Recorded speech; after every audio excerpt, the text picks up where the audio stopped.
Bandung berkenan hadir dahulu di tempat ini, dan sesudah jadi pun sangat luar biasa. Mang Odet pertama-tama yang saya ingat dengan teman-teman semua juga yang ada di sini langsung juga datang ke tempat ini juga di Yayasan Dana Sosial Priangan ini ya. Jadi itu adalah sejarah yang betul-betul ini tempat adalah sejarah. Nah khususnya buat Pak Anies Baswedan, saya juga kenal dengan Bapak sudah lama, dan betul-betul Pak ada salam juga dari Pak Usama, pemimpin Man Obsession. Dia selalu mempunyai satu visi pandangan.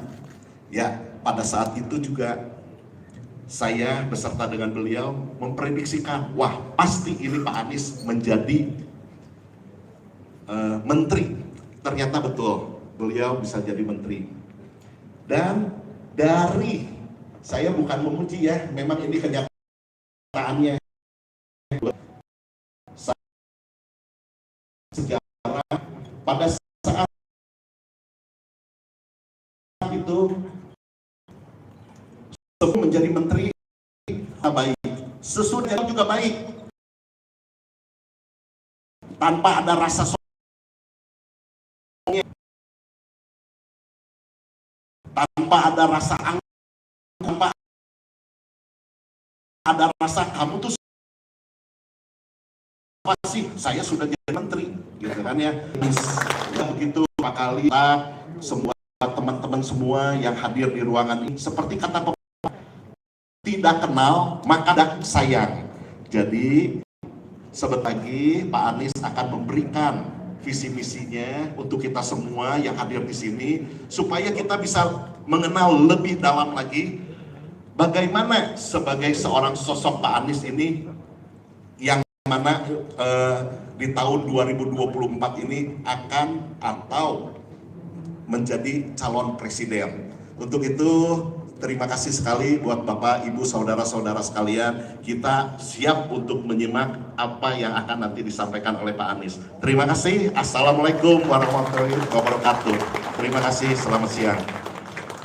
Terima kasih Bapak Henry Husada mewakili para tokoh Tionghoa Indonesia telah memberikan sambutannya, dan Ibu Bapak terutama untuk tim Pak Anies Baswedan telah hadir di sini beberapa tokoh-tokoh Tionghoa yang ada di Bandung khususnya Jawa Barat, dan tentunya terima kasih juga terutama jasa dari Pak Odet sudah juga dibangun peletakan batu pertama Bu ya, dan sekarang sedang dibangun Museum Sejarah Indonesia Tionghoa yang mudah-mudahan akan menjadi kebanggaan untuk Republik Indonesia atas jasa-jasa etnis Tionghoa membangun negara Indonesia. Dan kiranya mari kita akan mendengarkan visi misi yang seperti Pak Henry katakan dari Bapak Haji Anies Rashid Baswedan untuk kita semua yang tentunya akan lebih mengenal sosok bakal calon Presiden Republik Indonesia mendatang. Kita sambut dengan penuh antusias, tepuk tangan untuk Bapak Haji Anies Rashid Baswedan.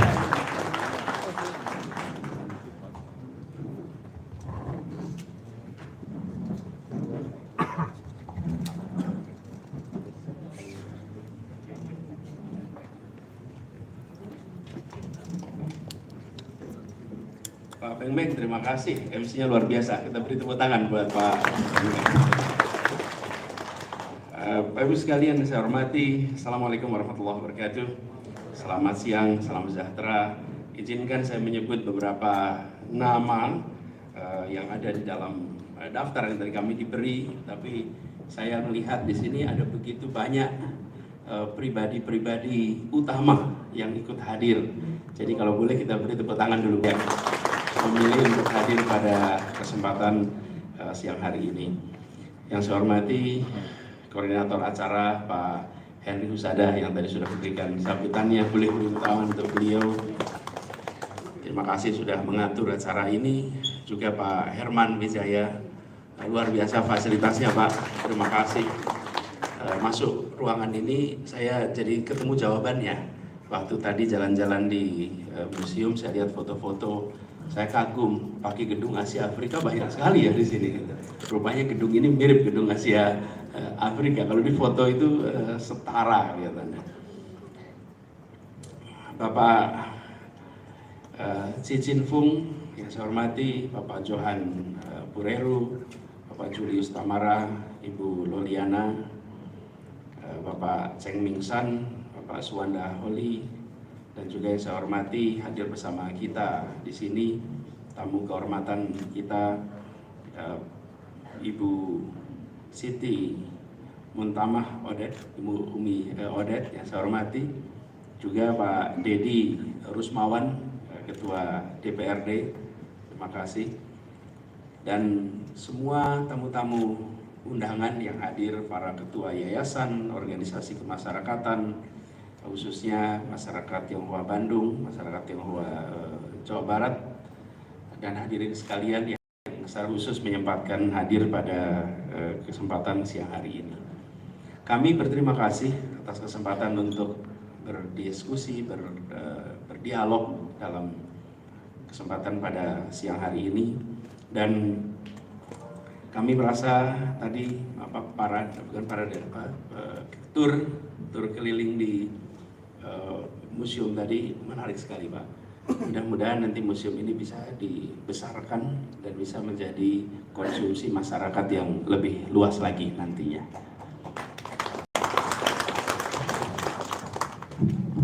Digeser sedikit.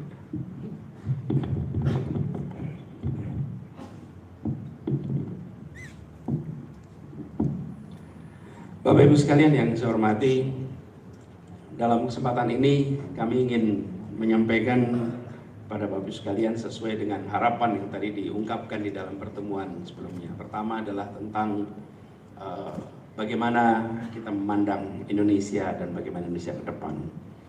Bapak Ibu sekalian, Indonesia ini adalah sebuah bangsa yang luar biasa. Saya rasa kalau dibandingkan dengan banyak bangsa-bangsa lain di dunia, kita ini memiliki keunikan karena ada keragaman yang luar biasa, tapi juga ada persatuan yang luar biasa.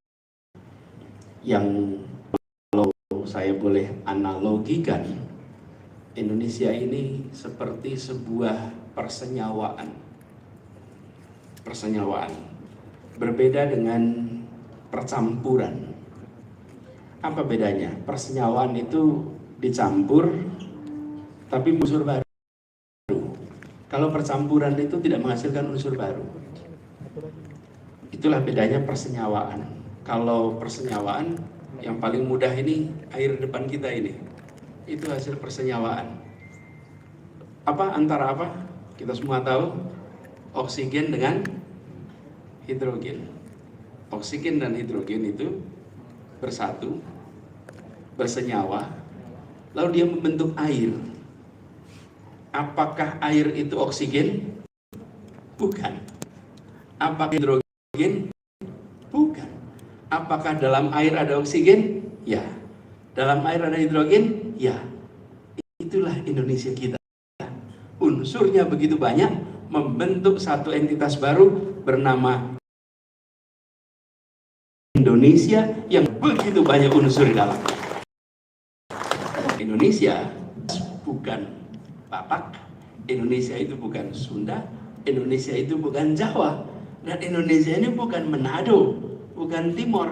Indonesia adalah entitas baru yang terbentuk atas persenyawaan. Mengapa ini penting untuk kita sadari bersama? Karena ketika kita sudah menjadi Indonesia, maka kita harus memperkuat identitas keindonesiaan kita. Itu harus dijaga terus-menerus. Walaupun ini yang unik juga, menjadi Indonesia tidak harus menghilangkan kesukuannya. Yang Sunda tetap, yang Jawa tetap Jawa, yang Batak tetap Batak, yang Tionghoa tetap Tionghoa, tetapi juga menjadi Indonesia. Di tempat lain, untuk menjadi entitas nasionalnya, dia harus kehilangan identitas suku bangsanya. Ini yang tidak ada di tempat lain. Dan penanda dari identitas itu, yang tadi rumahnya kita lihat di pameran, adalah kesepakatan bahasa bersama, bahasa persatuan, bahasa Indonesia. Bapak Ibu sekalian yang saya hormati, kita coba bayangkan kalau pertemuan pemuda itu mencoba mensepakati bahasa, lalu masing-masing unsur rebutan bahasa mana yang paling dominan dipakai. Kira-kira secara jumlah pengguna berapa? Kira-kira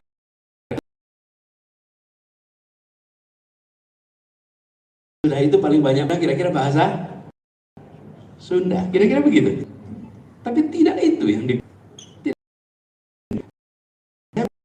kalau Bapak Java, semua orang di kampungnya jenengan ini pripun toh gitu. Jenengan tidak memperjuangkan bahasa kita jadi bahasa kebangsaan kita. Kenapa diterima bahasa orang seberang itu?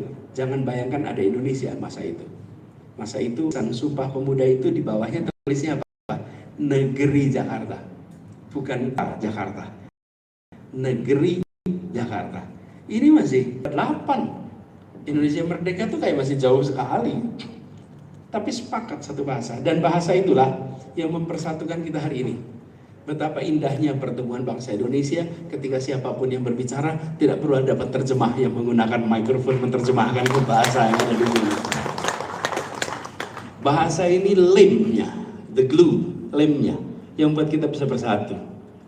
Bersatu inilah bahasa, dan bahasa ini juga yang kemudian membuat kita bisa merasa satu. Bapak Ibu sekalian, di sejarahnya Jakarta tahun 30-an, Pasar Senen itu pusat kursus bahasa Indonesia. Kenapa? Karena untuk jadi Indonesia, cirinya adalah bisa berbahasa Indonesia. Kalau tidak bisa berbahasa Indonesia, Anda belum Indonesia. Jadi bayangkan suku-suku di Indonesia itu datang belajar bahasa Indonesia. Hari ini we take it for granted. Seakan-akan semua orang bisa bahasa Indonesia, itu otomatis tidak. Nenek saya di Kuningan, saya lahir di Kuningan, nenek saya itu hanya bisa berbicara bahasa Sunda, tidak bisa berbicara bahasa Indonesia. Beliau paham bahasa Indonesia, tapi kalau jawab tetap pakai bahasa Sunda. Nggak bisa jawab pakai bahasa Indonesia, jawabnya pakai bahasa Sunda, tapi paham. Tumbuh besarnya di Tasik, Ciamis, lalu menikah dengan kakek saya, lalu tinggal di Kuningan. Tapi bisa dibayangkan masa-masa itu masa pembentukan keindonesiaan. Dan kita sekarang memiliki sebuah Indonesia yang bersatu karena ada perasaan kesamaan. Nah, ini Bapak sekalian yang kemudian harus kita jaga sama-sama. Harus kita jaga. Kita sudah membentuk satu bangsa, ditandai satu bahasa, ditandai dengan kebersamaan. Lalu kita bentuk satu yang kedua. Satu yang kedua itu apa? Satu negara tahun 45. Lalu kita sudah satu negara. Tahun 50 kita ini berada dalam situasi satu, bukan satu negara kesatuan, federasi. Ada negara banyak sekali sebetulnya. Salah satunya Republik Indonesia. Salah satunya, tapi negaranya banyak sekali, namanya federal. Tahun 50 menjadi satu negara kesatuan. Itu satu yang ketiga. Satu yang keempat, ketika deklarasi Juanda, Indonesia ini baru satu tanah, belum air. Kenapa? Karena airnya bukan bagian dari Indonesia. Juanda dan Soekarno ke Cirebon. Bung Karno waktu itu di bandar Cirebon tanya, itu kok banyak kapal-kapal benderanya asing? Iya, karena perairan kita bukan perairan Indonesia. Itu adalah perairan internasional antar diperjuangkan lewat deklarasi.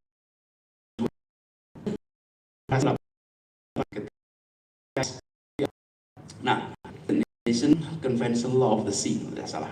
Nah, ini satu yang keempat. Sekarang kami melihat satu yang kelima yang harus kita perjuangkan. Yang ini ingin kami perjuangkan. Apa itu? Satu perekonomian. Satu perekonomian. Sudah satu bangsa, satu negara, satu kesatuan, satu teritori tanah air, satu perekonomian. Mengapa satu perekonomian? Karena hari ini dalam kenyataannya yang tinggal di kota besar di Jawa bisa memiliki akses pada kebutuhan pokok yang harganya jauh lebih terjangkau dibandingkan mereka yang tinggal di luar daerah-daerah utama kota besar. biaya hidup yang berbeda, harga yang berbeda. Harga air di Jakarta, di Bandung masih kira-kira setara. Tapi begitu Bapak Ibu pindah ke luar Jawa, maka harganya berubah. Semen yang harganya berbeda, kebutuhan pokok harganya berbeda.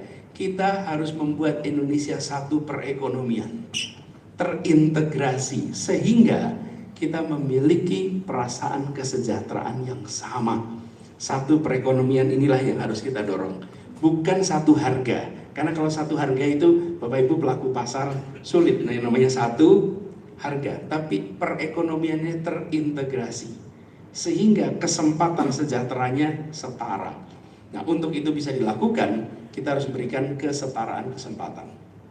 Ini juga Bapak Ibu sekalian, yang kemarin ketika saya bertugas di Jakarta, maka prioritas utama adalah menghadirkan rasa keadilan, rasa kesetaraan di Jakarta. Karena tugas saya di Jakarta, saya hanya bisa bicara di Jakarta. Seluruh kelompok, latar belakang apapun punya kesetaraan kesempatan. Dan perlakuan dari negara kepada kelompok manapun dibuat setara. Sehingga kita akan bisa memberikan perasaan kebersamaan. Bapak Ibu sekalian saya hormati, kita ingin ada persatuan. Tapi persatuan itu sulit terjadi dalam ketimpangan. Kalau kita ingin mencari persatuan yang sesungguhnya, maka hadirkan rasa keadilan, di situ ada persatuan. Kalau ada sebuah tempat yang bersatu dalam ketimpangan, rasanya pantas untuk kita cek. Saya belum ada. Selalu adalah tempat di mana kita menghadirkan perasaan kesetaraan, dan di situ ada kebersamaan, ada persatuan.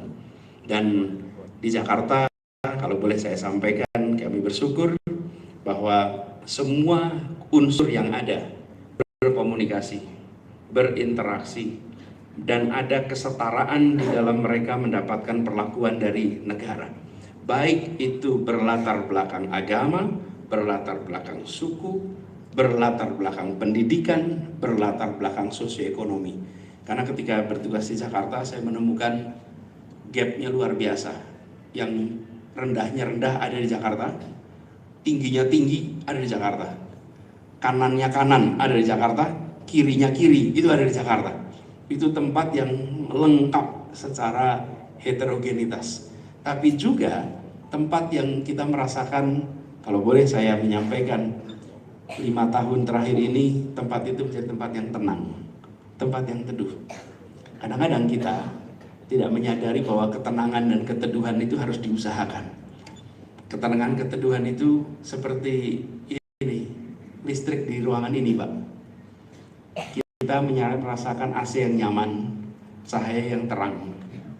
Tapi jarang dari bilang, terima kasih PLN sudah mensuplai listriknya di tempat ini. Jarang sekali ada yang mengatakan itu.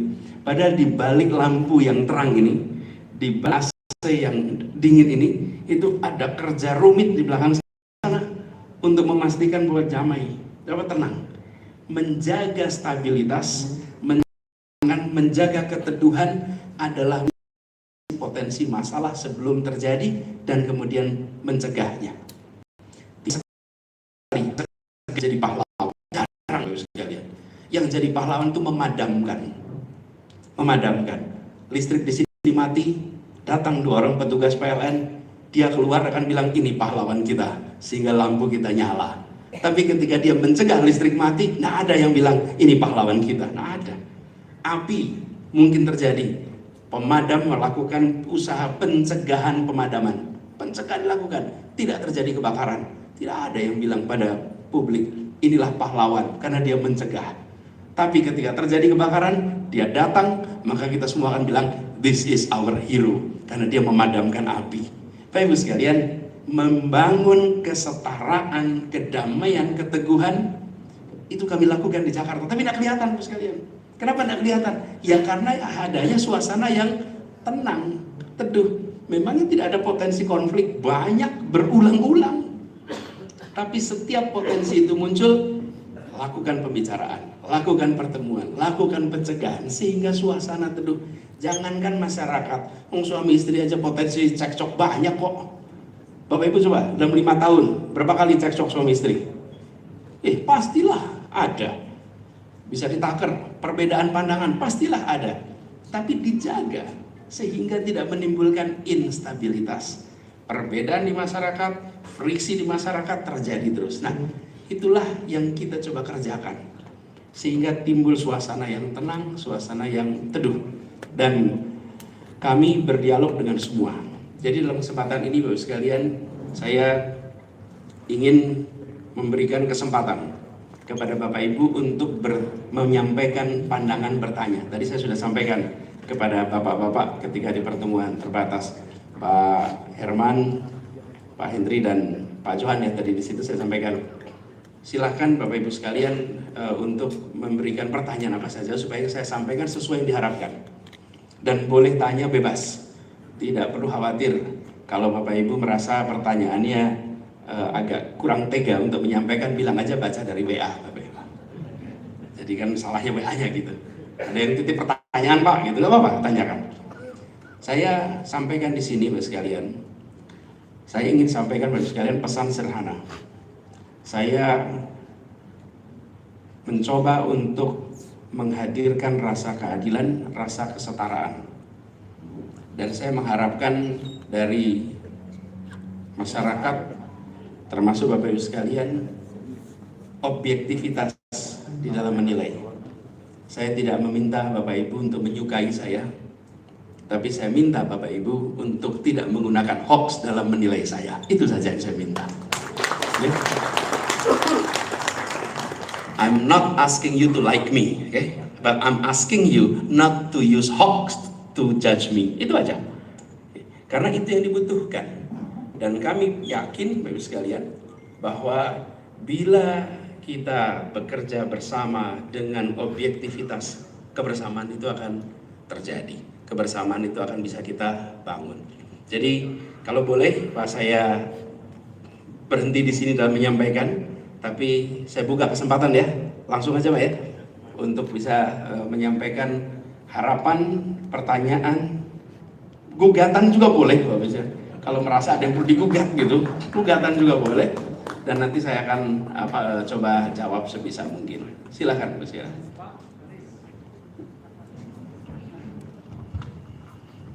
Boleh dibantu barangkali yang mau bertanya, boleh ke depan. Keterbatasan kabel mic Pak, kami persilakan. Mohon disebutkan nama barangkali ya Pak, nama dan pertanyaan yang jelas. Silakan. Selamat siang Pak Anies, terima kasih banyak sudah diberikan kesempatan. Pak Anies, ada salam dari Bu Fenty Kurnadi, kawannya Bapak di Cirebon itu Pak, Fenty Kurnadi Dok Besi. Oh iya, siap. Iya, Ibu Fenty Kurnadi dan Mas Chandra. Yang saya tanyakan gini Pak, bagaimana Bapak tentang BPJS Pak? Karena apakah BPJS ini akan dikurangi ataukah akan dinaikkan, dan bagaimana manfaatnya untuk masyarakat luas Pak? Terima kasih banyak Pak. Lalu kedua Pak, tentang outsourcing. Jadi outsourcing ini terus omnibus law Pak, apa yang akan Bapak kerjakan? Terima kasih Pak, mohon maaf jika ada kata-kata yang salah. Terima kasih. Nama saya Jeremy Huang Pak. Terima kasih Pak. Pak Jerry.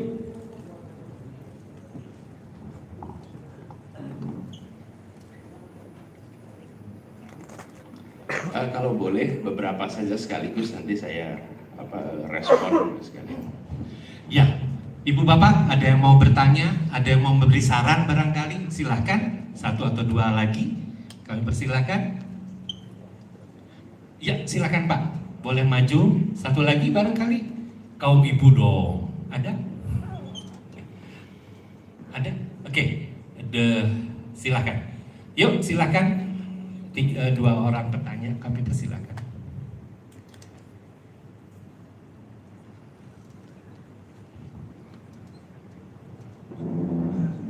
Ini penggiat yoga Pak, rajin ya. Yuk. Selamat siang Pak Anies.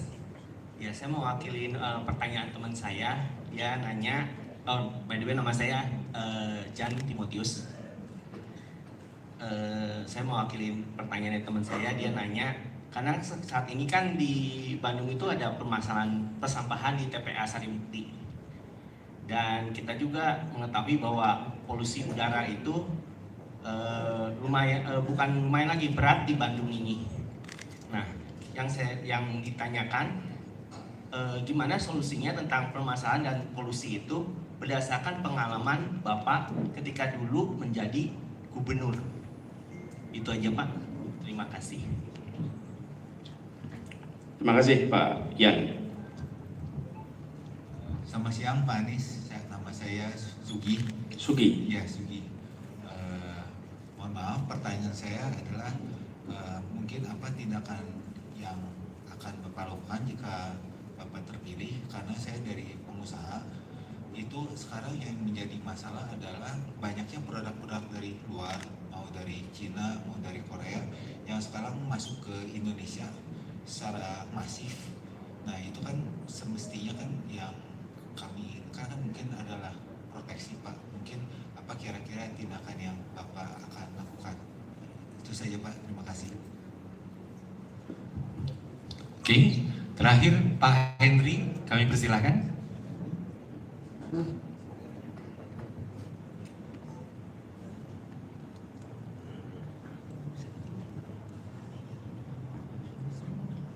Pak Anies, saya mewakili dari teman-teman semua. Kan waktu itu saya tanggal 27 Januari 2022 saya ke tempat Bapak, ke rumah Bapak. Waktu itu saya berkatakan, Pak, siap-siap Bapak akan menjadi calon presiden. Alhamdulillah di tanggal 3 Oktobernya 2022 Bapak dideklarasikan. Nah sekarang saya mewakili dari teman-teman semua Pak, bila mana Bapak jadi presiden, kan kita warga Tionghoa sudah diketahui bahwa kita kaum minoritas Pak. Jadi bagaimana Pak Anies untuk ibaratnya buat orang Tionghoa lah gitu Pak. Ya, terima kasih Pak. Atau harapannya apa Pak? Harapannya tentu kita diberikan kesempatan yang seluas-luasnya Pak. Kita walaupun kita minoritas tapi kita senantiasa selalu orang Tionghoa tuh cinta tanah air Pak, cinta kepada negara Indonesia. Jadi kita supaya diberikan satu kesempatan yang lebih baik lagi atau bagaimana gitu. Oke, terima kasih. Oh Ibu, Pak Henry daftar mau jadi menteri Pak.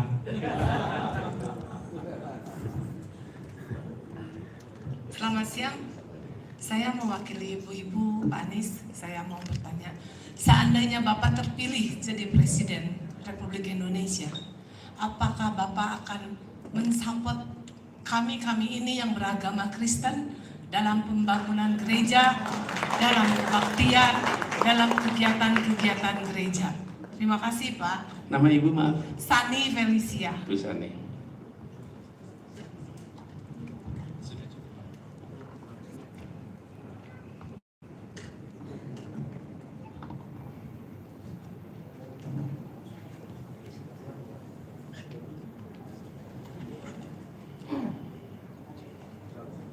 Masih ada lagi? Masih ada lagi? Nggak ada? Habis? Baik. Oh, Bapak? Boleh. Ini tokoh pengusaha. Siap. Ya selamat siang semua. Selamat siang Pak Anies. Selamat datang Pak. Ya kita kan ngomong sampah banyak Pak. Tapi sampah masyarakat lebih banyak lagi Pak. Ini mesti diberesin Pak ya. Dengan ya beredarnya di media sosial dan sebagainya. Itu saya rasa itu penting sekali Pak. Karena itu mempengaruhi kita semua. Ya terbawa. Itu yang penting Pak. Kalau Bapak terpilih, tolong bereskan Media sosial. ya. Kalau tidak pun Bapak harus berkarya dalam itu, tapi kita pasti hati kita kan tahu siapa yang harus dipilih gitu kan. Terima kasih. Nama Bapak sekali lagi? Saya Ferry Pak Pak Ferry. ya. Pak Ferry. Iya, kita di Sunda ya namanya Pak Ferry Pak. P-nya P pasta, P Pespa, P Panta Pak. Oke, Bapak sekalian, terima kasih. Pertama saya urutkan aja ya BPJS. Sekali ini salah satu reform bidang kesehatan yang kita ingin perbaiki, Pak. Jadi jangan hanya fokus pada ujungnya, kuratifnya, tapi justru promotif preventifnya itu harus hidup. Di mana perhatikan kesehatan sejak dalam kandungan itu penting. Perhatian kepada ibu hamil, pasokan nutrisi ibu hamil itu mendasar sekali karena itu menentukan secara pertumbuhan anak ketika bayi itu lahir, kemudian usia dini, dewasa, baru nanti ketika kita bicara perjalanan hidup menjelang usianya lanjut, disitulah mulai isu tentang kuratif itu makin dominan. Nah, kita seringkali hanya memperhatikan aspek di ujung kuratifnya, Pak. Tapi hidup sehatnya itu belum. Apa sih harus dikerjakan, Pak? Memasukkan unsur kesra, khususnya kesehatan, di dalam KPI para kepala daerah di seluruh Indonesia. Karena eksekutor dari program kesehatan itu ada di daerah. Seperti saya dulu, Pak. Kementerian membuat policy, tapi eksekusinya ada di Dinas Kesehatan di seluruh Indonesia. Bila itu tidak menjadi bagian dari KPI, kita akan melewatkan Pak kesehatan ibu anak. Kita melewatkan kesehatan anak, kita melewatkan kesehatan pradewasa. Lalu ketika sudah besar, baru kita bertemu dengan segala macam masalah. Dari mulai masalah jantung, mulai masalah gula. Kenapa? Karena dari awal kita tidak memberikan perhatian. Jadi itu satu, saya perlu garis bawahi, bukan hanya aspek asuransinya, Pak, jaminan kesehatan, tapi reform pada kita ingin bangsa yang sehat, Bapak Ibu. Dan bangsa yang sehat itu dimulai serius dari ibu hamil. Itu harus perhatiannya cukup di situ. Bila kita tidak mulai dari sana, kita terlambat. Dan kualitas manusia ditentukan nomor satu adalah kesehatan. Baru kemudian pendidikan. Itu. Dan dari situ kemudian kita akan punya kualitas manusia yang baik. Jadi, nah BPJS-nya itu harus dibahas, Pak. Ini perlu reform. Siapa? Rumah sakit, dokter, masyarakat, pemerintah membuat sebuah mekanisme yang lebih baik daripada yang ada sekarang. Karena hari ini dokter pun berkeluh kesah. Dia ingin melakukan tindakan, tapi ada ketentuan yang harus diikuti. Rumah sakit merasa perlu memiliki alat A, B, C, D, F, G, tapi tidak bisa mendapatkan dari BPJS. Jadi ada kerumitan di situ harus diselesaikan bersama-sama. Kami menyelesaikan proses-proses seperti itu di Jakarta dalam urusan transportasi, Pak. Jangan pernah merasa karena punya kewenangan maka punya pengetahuan. Punya kewenangan itu bukan berarti punya pengetahuan. Yang dimiliki kewenangan, tanda tangan. Siapa yang punya pengetahuan? Ya pelaku. Itu yang punya pengetahuan. Ajak bicara pelaku, dengarkan pelaku. Lalu dari situ dibuat policy. Nah, yang sering terjadi karena punya kewenangan lalu merasa paling tahu, segalanya mau diputuskan sendiri oleh negara, nggak bisa. Kami mengatur transportasi di Jakarta, ada lebih dari 25 operator seluruh Jakarta. Sekarang menjadi satu kesatuan, namanya Jaklingko. Itu prosesnya 6 bulan. Lebih dari 70 kali pertemuan, bukan dengan saya, dengan tim negosiasi untuk ketemu berapa biaya per kilometer per angkutan. Yang mikro, yang tengah, yang besar, itu sampai ketemu harga. Begitu ketemu harga, lalu sepakat ini menjadi satu sistem. Ini bisa dikerjakan, tapi harus sabar. Negara harus mau melibatkan semua. Jadi pendekatannya seperti itu, Pak. Begitu juga dengan hal-hal yang sekarang dianggap bermasalah, Pak. Kita tahu ketika sebuah undang-undang keluar, ada item-item yang diperdebatkan. Nah, itu dibuka untuk percakapan. Dibuka pelaku-pelaku terlibat. Problem dari beberapa aturan yang keluar adalah ditetapkan dulu baru pembahasan yang panjang. Akhirnya rame. Sebenarnya pembahasan dulu yang dilakukan, baru itu baru menjadi sebuah keputusan. Nah, ini yang harusnya dikerjakan. Seperti tadi, kami melakukan pembahasan 6 bulan baru kemudian menjadi keputusan. Begitu, Pak. Lalu Pak Yan soal sampah, polusi. Mbak, ini terkait dengan sampah. Ini memang harus ada kampanye yang agak serius, Pak, terkait dengan sampah ini. Siapa sih produsen sampah? Paling banyak rumah tangga, itu produsen terbanyak. Jadi harus ada gerakan sampai ke level komunitas. Di Jakarta juga kita mencoba melakukan itu. Gerakan pengurangan sampah itu di Jakarta, sampah sekarang berkurang hampir 30%. Kenapa? Karena pengurangan di titik awalnya. Tidak semua sisa adalah sampah. Kita hampir selalu mengatakan sisa adalah sampah. Padahal tidak semua sisa adalah sampah. Makanan kita di sini ini sisa, tapi tidak semua adalah sampah. Nomor satu, kurangi. Yang kedua adalah pemanfaatan untuk daur ulang. Lalu yang ketiga, pengelolaan sampah. Tadi Bapak sampaikan, Pak Yan, mana Pak Yan tadi? Pak Yan, terkait dengan pengolahan di TPA akhir, sudah saatnya kita menuju kepada pengolahan sampah yang ramah lingkungan. Kami di Jakarta memulai di Bantar Gebang. Di situ ada TPA dan di situ kami memasang sebuah instalasi, ini pertama di Indonesia, yang kemudian memiliki kapasitas untuk mengolah sampah itu menjadi sebuah bahan baku yang bisa dipakai untuk pabrik semen seperti pengganti batu bara, dan itu kemudian dimanfaatkan oleh pabrik semen. Itu sudah dikerjakan. Pendekatan yang recycle ini, yang ramah lingkungan ini perlu kita dorong lebih jauh. Di situ peran pemerintah pusat menjadi lebih besar. Kenapa?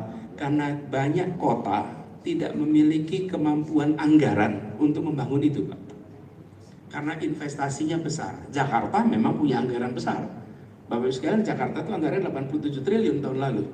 Jadi fiskal kapasitinya di situ bisa, tapi banyak daerah tidak mungkin melakukan itu. Di situ letak peran pemerintah pusat. Begitu ya, Pak ya. Kemudian Pak Sugi soal produk yang masuk dari luar secara masif.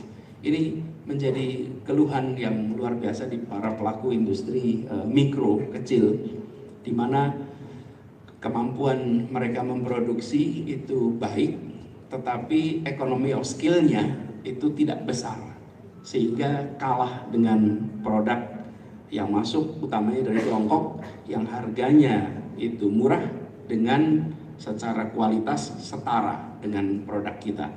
Kami melihat perlu ada pengelolaan di sektor-sektor tertentu yang kita harus melindungi pelaku ekonomi mikro kita.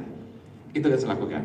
Kemudian yang kedua, kita juga harus sisi lain mengembangkan pelaku ekonomi mikro kita itu dengan pendampingan, dengan permodalan, dan akses kepada pasar yang lebih luas.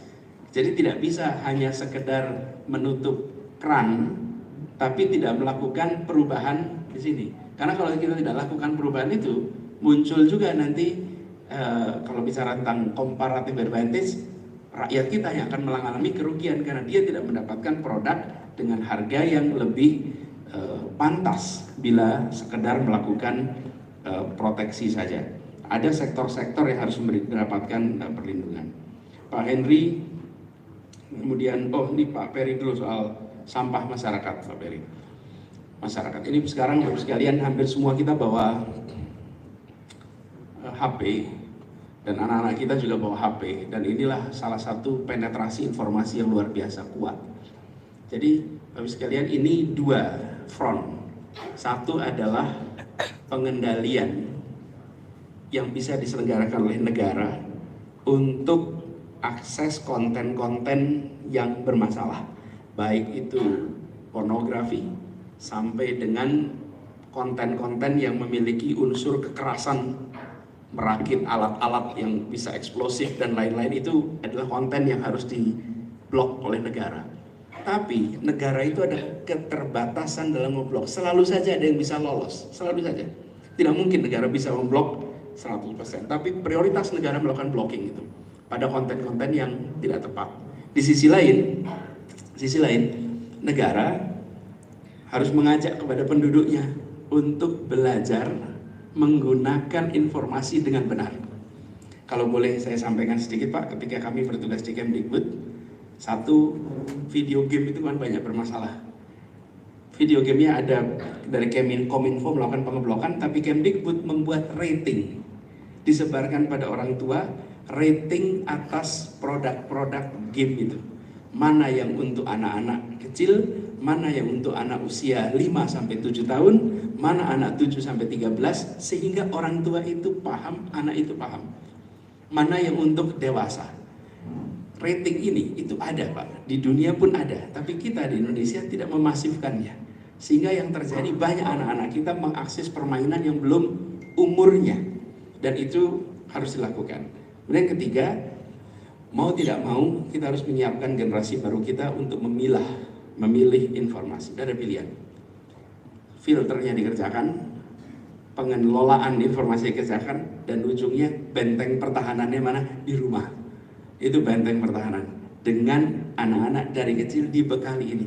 Banyak dari kita memberikan HP tanpa pernah memberikan petunjuk pada si anak tentang bagaimana menggunakan HP-nya.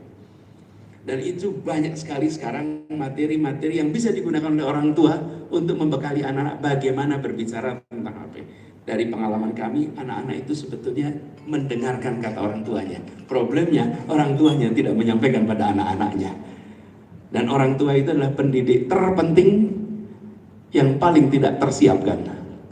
Itu orang tua. Jadi orang tua harus self-educating sekarang, mau tidak mau dengan perkembangan zaman. Begitu ya Pak ya.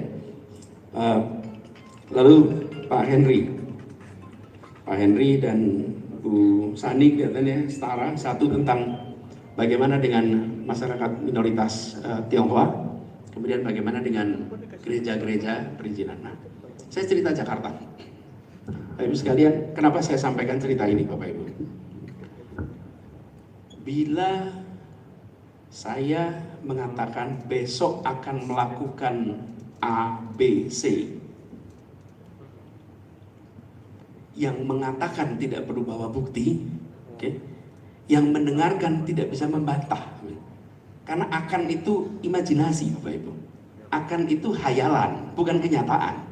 Jadi saya bisa mengatakan akan apa saja Bapak Ibu, dan Ibu juga tidak bisa yakin benar nggak ya dia kerjain. Dari mana bisa tahu? Jadi the best predictor of future behavior is your past behavior. Rekam jejak masa lalu adalah prediktor terbaik atas rekam jejak besok. Bapak Ibu juga kalau merekrut orang itu kan ditanyai kemarin sudah ngapain, apa yang Anda sudah hasilkan, apa prestasi Anda kemarin. Itulah yang menentukan kira-kira besok akan berprestasi apa. Tapi kalau ditanya besok akan ngapain, oh bisa ngarang Bapak Ibu, bisa ngarang. Jadi saya di sini saya akan sampaikan pada Ibu yang bukan ngarang Bapak Ibu, tapi yang konkret. Apa yang konkret itu? Contoh Ibu sekalian, di Jakarta komunitas Tionghoa itu memiliki aspirasi untuk bisa membangun kembali gerbang pecinan yang sudah tidak ada sejak zaman Jepang, dihancurkan oleh Jepang waktu itu. Gubernur demi gubernur, nggak ada yang mau melakukan itu. Kenapa? Ya ada kompleksitas katanya, tapi kompleksitas siapa kita nggak tahu. Tidak pernah bisa dikerjakan, tidak pernah bisa dikerjakan. Selalu mereka memiliki kesulitan. Lalu saya katakan apa masalahnya?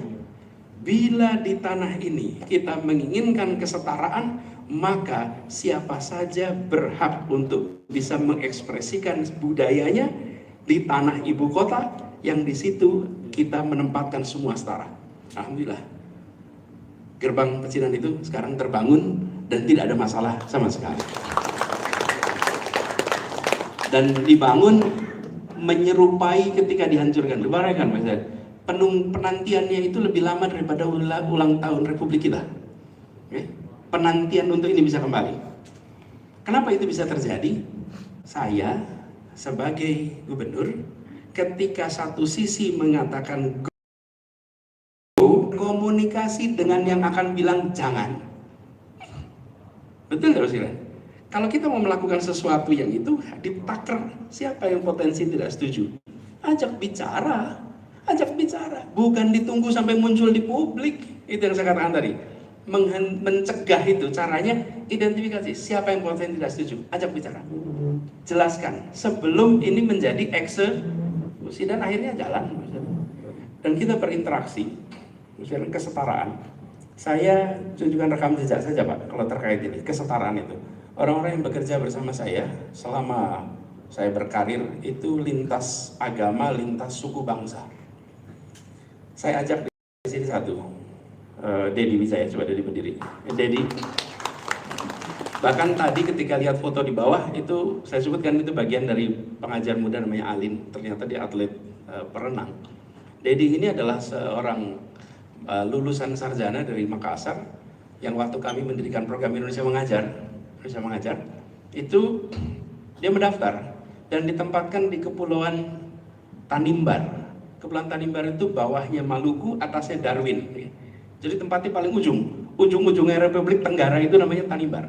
Dia ditempatkan sana setahun.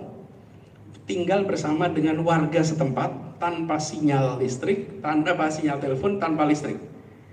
Dari Jakarta terbang ke Maluku, ke Ambon. Dari Ambon ke pulaunya jadi berapa jam kalau pakai kapal?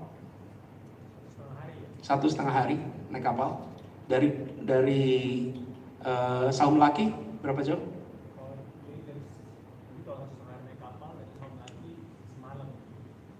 Bayangkan misalnya ke pulau namanya Saum Laki, dari Saum Laki masih 1 malam lagi. Kemudian dia tinggal di sana 1 tahun. Setara kesempatan, gak ada yang beda. Dia tugas di sana tahun 2012. Dan sesudah itu kami bekerja bersama terus, sama-sama. Alin yang tadi saya ceritakan di sana, Pak, dia itu kami tempatkan di kepulauan, maaf, di Sulawesi Barat. Saya ingat kejadiannya. Alin datang ke saya, Pak Anies, boleh tidak saya bukan di sana? Kenapa? Karena seluruh penduduk di Majene itu penduduknya Muslim semua, Pak. Dan di pegunungan yang belum pernah ketemu orang agamanya bukan Islam. Lalu Alin ini secara fisikal langsung kelihatan dia adalah peranakan Tionghoa, langsung. Dia berprestasi dari ITB, IP-nya 3,8 lebih, tidak salah. Hebat anak ini. Dan mau menjadi guru selama 1 tahun di sana. Lalu saya katakan pada Alin, Alin berangkat saja. Percaya saya bahwa nanti di sana akan muncul interaksi yang paling mengesankan. Karena dia sempat ragu, datang ke sebuah tempat yang nggak pernah ketemu, dan warganya di sana, maaf, seluruh kulitnya warnanya agak sawo matang tua. Jadi dia ketika datang itu jengkleng gitu. Beda sekali. Apa yang terjadi, Pak? Dia datang ke sana, warga di sana itu rapat. Rapatnya apa? Siapa keluarga yang mau menerima? Yang di sana juga sama-sama deg-degan, Bapak Ibu. Bukan cuma yang mau datang, yang mau menerima juga. Ini gimana ini? Bermusyawarah, akhirnya ada satu keluarga yang menyatakan keluarga kami akan menerima. Tinggal selama 1 tahun. Keluarga itu menerima. Dan ketika dia datang disambut, semua memberikan kepada dia privilege, penghormatan, sampai karena tempatnya di gunung, di pegunungan, mereka menyiapkan giliran anak muda kalau hari Minggu mengantarkan Alin ke gereja, Pak. Sementara Alin jadi setiap minggu harus ke gereja. Kenapa? Karena dengan berada di sana, udah disiapin kendaraan, ya otomatis harus siapin. Setelah berjalan beberapa bulan, mereka itu blend seperti saudara yang bersama-sama. Itu saya sampaikan apa? Itu Pancasila in reality, bukan Pancasila. Apa? Kami melakukan rekrutmen, pengiriman kemana-mana tidak melihat latar belakang agama, suku, karena kami percaya bahwa kita adalah satu bangsa, kita adalah satu kesatuan, dan kemanapun kita jadi saudara. Jadi tidak ada kemudian harus membedakan. Bahkan saya tidak pernah ceritakan ini sebetulnya, tapi karena saya ditanya saya ceritakan. Tahun lalu saya ke Papua, lalu saya mendatangi sebuah rumah yang juga gereja, karena di sana itu rumahnya gereja seperti ini, Pak. Mezaninnya adalah rumahnya pendeta, bawahnya gerejanya. Kenapa? Karena anak dari Bapak pendeta itu seangkatan sama Dedi adalah asisten pribadi saya sejak 2013. Anak Papua, anak penginjil di Papua.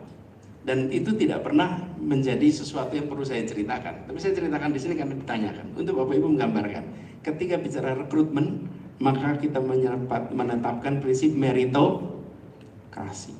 Nah, ini adalah prinsip yang akan kita pegang terus ke depan. Dan ini bukan sesuatu yang harus diumbar sebagai cerita. Ini adalah sesuatu yang sudah embedded, tidak perlu diceritakan pun itu sudah dikerjakan. Jadi kami memandang adil itu harus mulai dalam pikiran. Adil itu harus pikiran dalam keseharian kita. Dan itu bukan hal yang baru Bapak sekalian bagi kami. Kami di keluarga di Jogja, tumbuh besarnya di Jogja, memang sangat multikultural dengan semua etnis, semua suku, kesetaraan itu menempel bersama. Tadi Bapak tunjukkan di bawah beberapa nama anggota. Itu sahabat paling dekat itu namanya Bapak Lim Kun Hian, ya, ada namanya di bawah situ. Lim Kun Hian, Choa Choi Liang, itu adalah orang-orang yang mereka wartawan tapi juga pejuang kemerdekaan. Yang itu adalah sahabat keluarga bergenerasi. Choa Choi Liang di Semarang, Lim Kun Hian di Jakarta, dan akhirnya migrasi, saya lupa kemana beliau migrasi. Nah, ini adalah satu kebersamaan yang bukan hal baru, Mas. Jadi saya melihat bila kita mengelola interaksi dengan perasaan dan kesadaran kesetaraan, itu akan jalan. Lalu terkait dengan IMB, misalnya di Jakarta kita selalu menyalakan alarm yang sensitif bila ada potensi problem terkait antarumat beragama. Karena itu boleh dilihat rekam jejak selama 5 tahun terakhir, apakah ada ketegangan terkait rumah ibadah di Jakarta. Bapak Ibu boleh cek, nggak ada. Bukan tidak ada, potensinya ada, tapi setiap kali itu sudah mulai muncul, udah denger kita ini, cepet-cepet datangin. Bapak Ibu, kalau Bapak Ibu lihat ada konflik, itu sebetulnya di fase ketiga, Bapak Ibu. Yang terjadi pertama polarisasi, kedua friksi, ketiga konflik. Nah, kita ini sering ketika polarisasi didiemin, ketika ada friksi didiamkan, ketika udah konflik baru kita rame-rame. Jangan, kita ini begitu ada polarisasi, datangi, bicarakan, cari jalan keluar, sehingga tidak muncul menjadi masalah. Baru-baru ini kan terdengar ada masalah di Jakarta, bukan? Saya tanya, 5 tahun sebelumnya ada tidak? Ada potensi itu, tapi kemudian diselesaikan sebelum menjadi masalah. Di Jakarta bahkan kami mencoba untuk menyelesaikan problem-problem IMB yang sudah menaun. Di beberapa tempat pengurusan IMB di Jakarta sudah hampir 40 tahun, Pak, tidak keluar izinnya. Ada yang lebih 30 tahun. Dan alhamdulillah itu semua selesai di bulan Desember 2022. Jadi sudah lewat 2021, sorry. Desember 2021 yang lama-lama itu terselesaikan. Kenapa? Karena sesungguhnya ketika dikomunikasikan dengan masyarakat, selama seluruh ketentuan itu dipenuhi, maka negara harus hadir dan menjawab penjelasan pada masyarakat. Ini adalah saya memilih bisa berkomunikasi dengan semua. Jadi jangan merasa bahwa negara itu hanya boleh berkomunikasi dengan beberapa kelompok dan memusuhi satu kelompok. Itu masalahnya. Ketika memusuhi satu kelompok malah tidak bisa komunikasi dengan satu kelompok. Jangan memusuhi. Justru kita harus jangkau semua. Saya tidak khawatir, Bapak sekalian, menemui kelompok ultra kanan, kelompok ultra kiri. Kenapa? Ya seluruhnya adalah rakyat Jakarta. Saya menemui siapapun, saya adalah Anies. Siapapun boleh mendukung. Tapi bicara kebijakan, saya akan menggunakan keadilan, kepentingan umum, data, dan regulasi. Bukan sekedar aspirasi. Itu yang kita jadikan pegangan. Jadi kebijakan-kebijakan yang dibuat adalah kebijakan yang bisa dijelaskan, bisa dipertanggungjawabkan. Dan problem yang sering kita hadapi adalah di luar sana ada sosial media yang akan mencoba melakukan pembingkaian.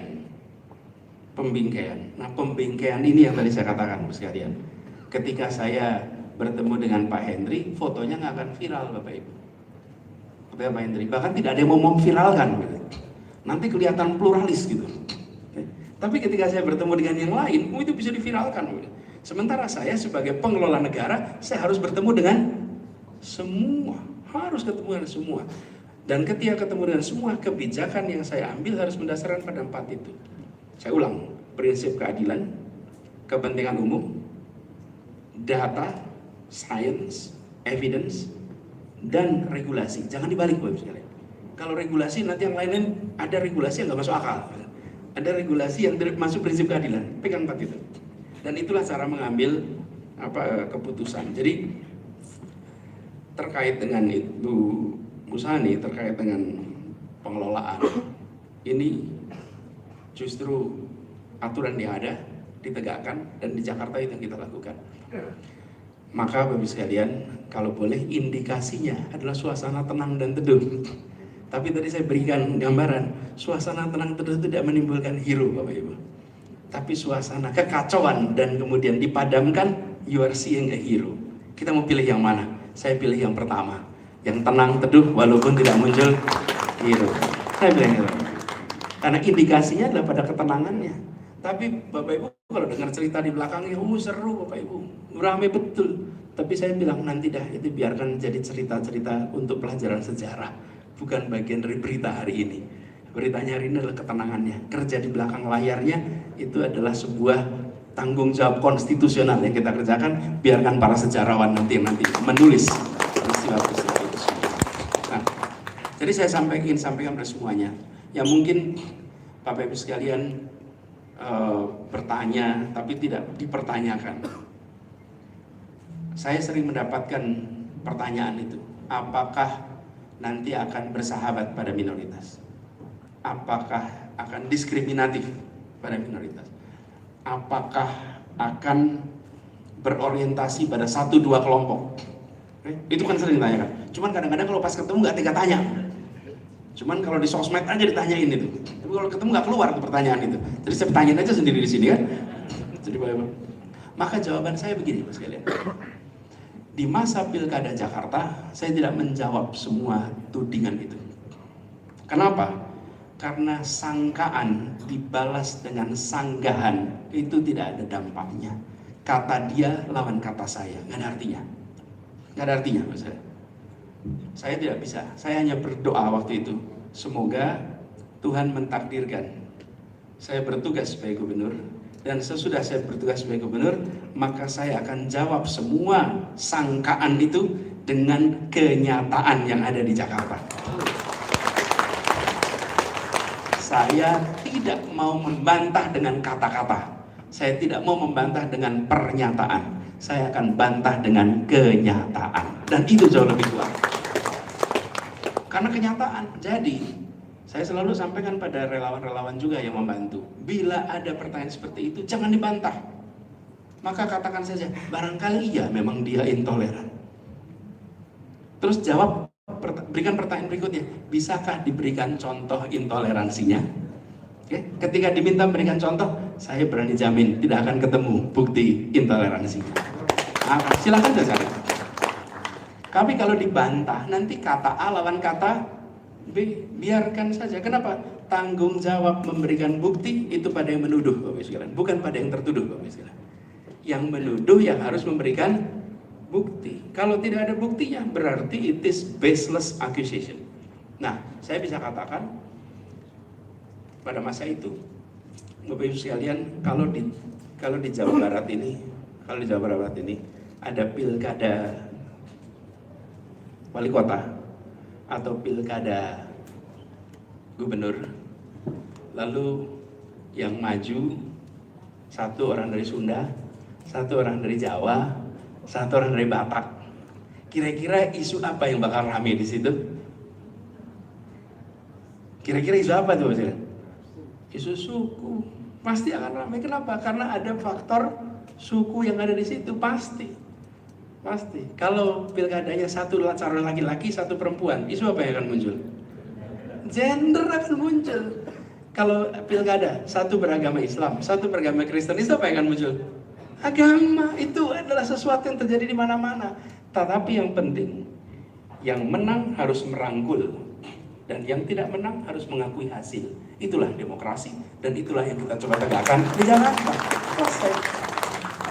Bahwa ada isu suku, pokoknya yang menang, yang di Bandung harus suku Sunda misalnya. Boleh, itu kan aspirasi yang muncul di mana-mana. Nah, ini yang saya sampaikan sekalian. Jadi, saya tawarkan kepada Bapak Ibu sekalian untuk melihat kenyataan di Jakarta sebagai cara menilai apa yang sudah saya kerjakan.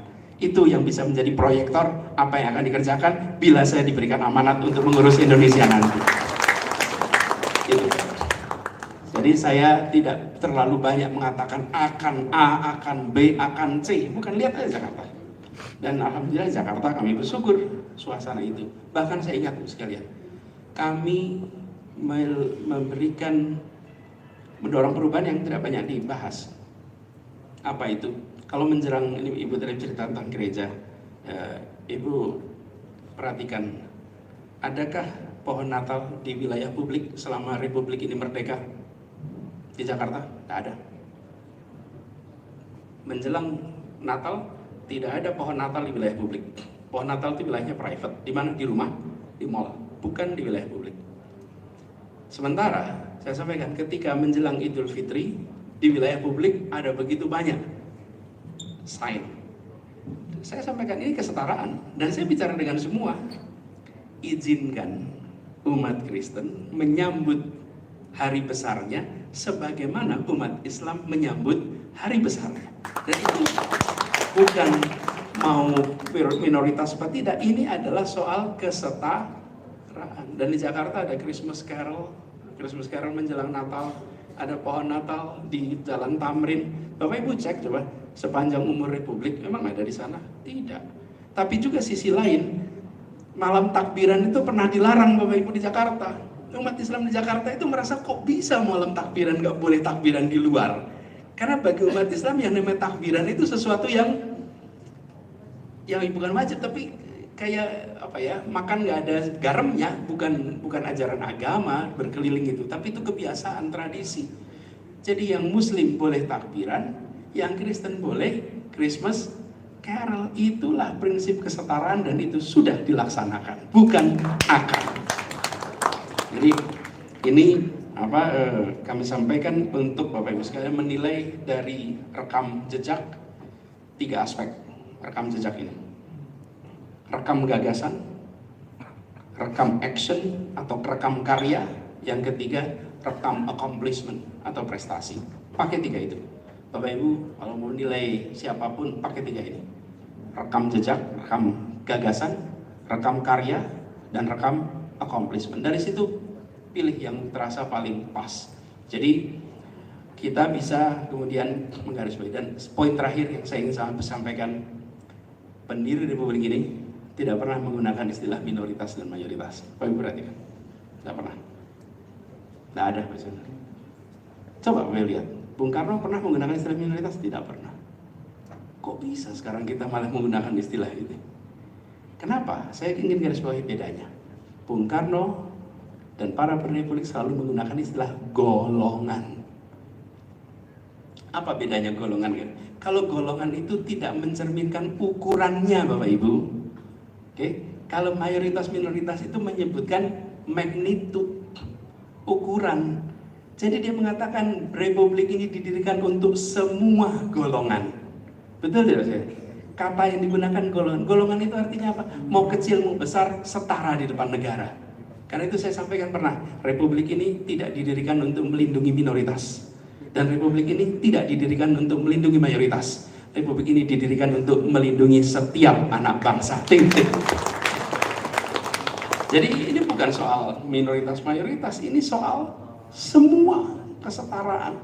Saya menulis ini di Kompas tahunnya 2008. Jadi ini bukan pernyataan saya sekarang nih Bapak. Ini tulisan saya, nanti boleh saya kirimkan lewat Pak Henry, Pak Herman. Tulisan itu tentang bahwa Republik ini tidak didirikan untuk melindungi minoritas, bukan bagi mayoritas, melindungi setiap anak. Nah, itu yang saya katakan sebagai rekam gagasan. Gagasannya bukan ketika Pilkada Jakarta, gagasannya ada sudah sebelum itu semua. Nah, kami berharap nantinya ini bisa menjadi bahan bagi Bapak Ibu sekalian di dalam memproyeksikan ke depan. Nah, terakhir kami lihat penegakan hukum penting. Bila ada yang melakukan pelanggaran, syarat pelanggaran itu meluas, ada dibiarkan. Itu perlu. Bila ingin ketertiban, jangan pernah ada pelanggaran yang dibiarkan. Karena pelanggaran yang dibiarkan, itulah yang akan membuat suasana menjadi rusak. Republik ini harus secara serius. Bila ada yang mencederai, hentikan. Bila ada yang melanggar, berikan hukuman. Karena itu prinsip negara hukum yang harus kita pegang sama-sama. Bapak Ibu sekalian, terima kasih atas kesempatan berdialognya, berdiskusi. Semoga ini memberikan manfaat bagi saya dan juga Bapak Ibu sekalian. Dan semoga apa yang Bapak Ibu jalankan di tugas Bapak Ibu sekalian berjalan dengan lancar. Itu aja dari kami. Terima kasih. Selamat siang. Assalamualaikum warahmatullahi wabarakatuh. Hadirin, mari dengan penuh antusias kita sambut dengan tepuk tangan Anda untuk Bapak Anies Rashid Baswedan. Izin kiranya Pak Anies, mohon kiranya untuk menerima tanda kenang-kenangan dari